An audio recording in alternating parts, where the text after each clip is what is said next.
আসসালামু আলাইকুম। আমি আজ আপনাদের সাথে শেয়ার করব পাউরুটি দিয়ে খুব সহজভাবে সুস্বাদু মালাই রোল রেসিপি। এই মালাই রোলটা খেতে কিন্তু অসম্ভব মজা হয়। তো প্রথমে এখানে আমি 1 লিটার দুধ আগে থেকে জাল করে হাফ লিটার করে নিয়েছি। এবার দুধটা একটা প্যানে নিয়ে নিব। দুধটা হালকা গরম অবস্থায় আমি এখানে গুঁড়া দুধ দিয়ে দিব। গুঁড়া দুধটা দিয়ে আমি ভালোভাবে নেড়েচেড়ে মিশিয়ে নিব। অবশ্যই কিন্তু এখানে দুধটা হালকা গরম থাকা অবস্থায় দিবেন, না হলে কিন্তু দলা পেকে যাবে। গুঁড়া দুধটা আমি ভালোভাবে নেড়েচেড়ে মিশিয়ে এখানে দিয়ে দিব খেজুরের গুড়। এটা খেজুরের ঝোলা গুড়।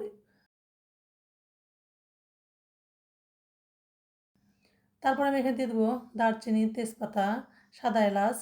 এবার এটা আমি বেশ খানিকক্ষণ জাল করে একদম ঘন করে নিব। তো অনেকক্ষণ জাল করতে করতে আমি খিসে করে নিব। তো যখন এরকম শক্ত হয়ে আসবে তখন আমি এটা চুলা থেকে নামানোর আগে ঘি দিয়ে নামিয়ে নিব।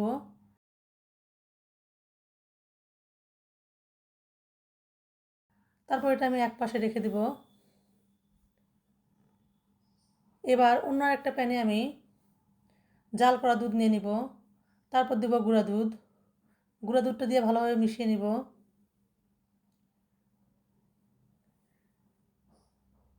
তারপর দুধটা ফুটে আসলে আমি এখানে দিয়ে দিব চিনি। এখানে আমি 2 চা চামচ পরিমাণ চিনি দিয়ে দিব। এবার দুধটা ভালো করে জাল করে নিব আমি।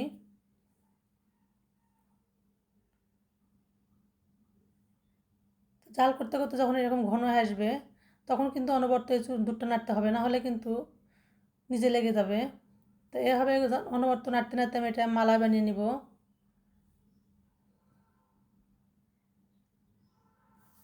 এবার এটা আমি এক পাশে রেখে হালকা ঠান্ডা করে নিব। তারপর আমি কয়েক পিস পাউরুটির সাইডগুলো এভাবে কেটে নিব। অবশ্যই কিন্তু পাউরুটির সাইডগুলো কিন্তু কেটে নেবেন, না হলে কিন্তু শক্ত হবে আর খেতেও ভালো লাগবে না। তারপর আমি এই পাউরুটির পিসগুলো একটা একটা করে নিয়ে এভাবে বেলে নিব।